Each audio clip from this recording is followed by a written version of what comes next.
Cardano founder Charles Hoskinson claims that ADA will surpass Bitcoin and ETH, and is the US trying to destroy crypto even more now? This is your Altcoin Buzz News.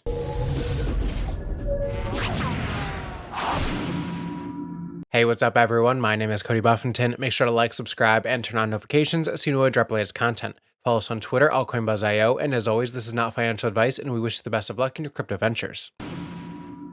Bitcoin starts a new week struggling with $26,000 as August becomes its worst month of 2023. Bitcoin price strength remains dubious after a snap crash 10 days ago, with bulls unable to wrestle back control of the market to provide a relief bounce. The outlook is similarly uncertain, with September traditionally a poor performing month for Bitcoin, and with the August monthly close just days away, could another downside surprise lie in store? Keith Allen, co-founder of Monitoring Resource Material Indicators, predicted a trip to multi-month lows. He says, "Whales aren't buying yet, and neither am I." In addition to low whale order volume, the accompanying order book chart showed a lack of bid liquidity overall, with 25,500 gaining only modest interest. It's no secret that Bitcoin has underperformed this month, even by August standards, which have rarely given bulls anything to celebrate.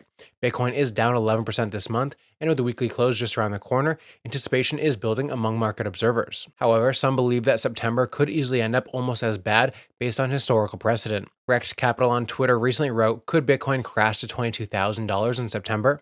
To answer this question, we need to first focus on August. What was the worst Bitcoin August drawdown in history? Minus 17% in 2014 and minus 18% in 2015. Currently, in 2023, Bitcoin is now down 16%. If Bitcoin were to drop 18% this August, Bitcoin would drop to 24,700, but that might not be the end of the retrace. Rect Capital noted that September usually offers a single-digit drawdown against the backdrop of its recent double top on weekly timeframes. A $22,000 target lines up. So if Bitcoin retraces, say, an additional 10% in September, that would mean price would drop to $22,200.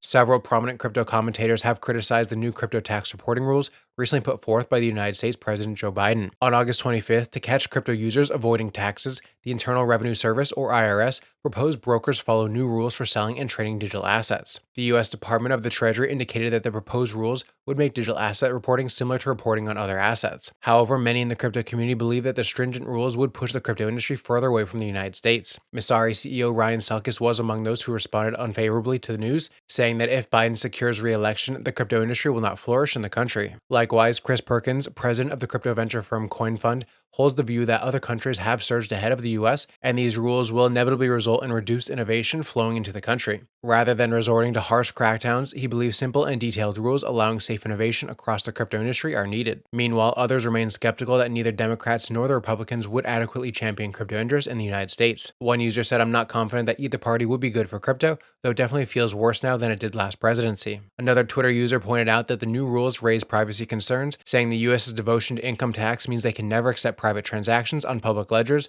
without tax and sanctioned surveillance. Chairman of the House Financial Services Committee Patrick McHenry released the following statement saying, "The notice of proposed rulemaking on digital asset reporting requirements is another front in the Biden administration's ongoing attack on the digital asset ecosystem.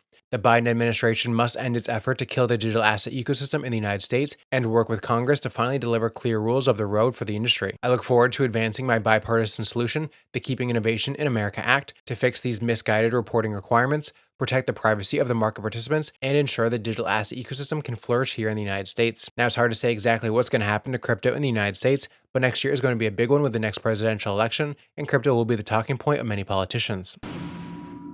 Less than 3 weeks after its launch, the decentralized social network Friendtech has already been declared dead by critics following a recent drop in key metrics such as activity, inflows, and volume. Friendtech's beta version launched on Coinbase's Layer 2 base on August 11th. However, its fees have since cratered. Daily fees peaked at 1.7 million on August 21st, but have dropped over 87% to around 215,000 on August 26th, according to DeFi Llama. Transactions on Friendtech also declined over 90% from the nearly 525,000 peak on August 21st, with just over 51,000 transactions on August 27th. Friendtech is centered around buying and selling keys that enable the buyer to send private messages to the seller, with the platform reportedly taking a 5% cut. It's attracted crypto and non-crypto influencers, including Up-Only podcast host Kobe and YouTuber FaZe Banks. In a recent Twitter post, Coinbase Payments Risk Manager Lissandro Rodriguez said that the platform is dead due to greed and poor execution. Alongside the fee decline, buyers and sellers have also tanked, with August 27th seeing around 10,000 buyers and 7,800 sellers, compared to the peak of August 21st with over 58,000 buyers and 27,000 sellers. Last week, crypto commentator Yazan said that a lot of factors led him to believe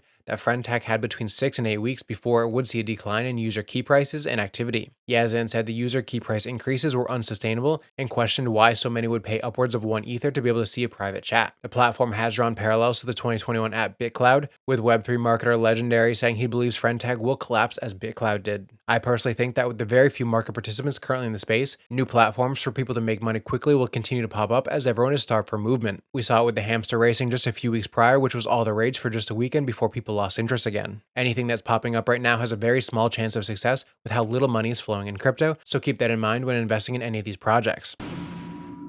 Ethereum, the world's largest programmable blockchain, is the cheapest to use in 8 months. The total daily fees paid by users for executing transactions on Ethereum fell to 1,719 ETH, or $2.8 million on Sunday, the lowest single-day total since December 26. The tally is down 89% from the year-to-date high of 16,720 ETH observed on May 5th. Ethereum uses a proof-of-stake consensus mechanism that involves validators instead of miners to create and verify blocks of transactions. Therefore, validators that help secure the network by staking at least 32 ETH receive transaction fees, but not in full. They get the priority fee or the tip that users add to the base fee to entice validators to prioritize their transactions. Meanwhile, the base fee is burned, taking ETH out of circulation. A decline in the total fees paid represents low network usage, as fees are determined by the level of activity in the network, mainly the number of pending transactions. That said, the 8-month low in fees probably stems from the rising popularity of the Ethereum Layer 2 network scaling solutions, a long-term positive for Ethereum. Layer 2 scaling solutions like Optimism, Arbitrum, and Base help scale Ethereum, alleviating congestion and keeping transaction costs under check on the main network. The wallet address associated with Ethereum co-founder Vitalik Buterin, labeled Vitalik.eth, has executed a transfer of 3,000 ETH worth $4.9 million to the labeled address VB2. This transfer follows Buterin's recent movement of 600 ETH worth nearly $1 million to crypto exchange Coinbase. These sizable transactions have stirred concern within the crypto community, fueling worries of potential further price declines. While Ethereum's price initiated a recovery wave surpassing the 1640 mark, it is encountering resistance at the 1660 and the 1670 levels. The failure to breach the 1670 resistance could lead to continued downward movement. We also recently posted a video in our new Crypto Quiz game show series featuring the Altcoin Buzz founder Shash, which you have to check out after this, a link down below. In a keynote address at the Rare Evo conference, Charles Hoskinson, the CEO of IOG, made the audacious prediction that Cardano will overtake Bitcoin and Ethereum to become the world's largest cryptocurrency. Currently, Cardano sits as the 8th largest cryptocurrency with a market cap of about $9.16 billion, far behind Bitcoin's $506 billion and Ethereum's $198 billion. A cornerstone of his argument is Cardano's commitment to on-chain governance, a decentralized form of decision-making that directly involves the community. Hoskinson said, "So that's our challenge, and that's why I think Cardano is probably going to become the biggest cryptocurrency in the world. I think that it's going to become more than just a cryptocurrency. I think it's going to become the backbone of a new digital nation, a new society, a place where we can finally begin to trust each other again, where we move from don't be evil to can't be evil." He aimed his criticisms at the governance models of market leaders Bitcoin and Ethereum. He pointed out that Bitcoin's static design, unchanged from its inception over 13 years ago, could be its Achilles heel in the long term. Ethereum's leadership dismissed on-chain governance as unachievable, but Hoskinson argued that as crypto platforms mature and accumulate users in the hundreds of millions, not employing some form of on-chain governance could become a liability. What do you guys think? Could Cardano surpass Bitcoin and ETH in the future? Let me know in the comments down below. That's it for your Altcoin Buzz News update. I'm your host, Cody Buffington. Thanks for watching.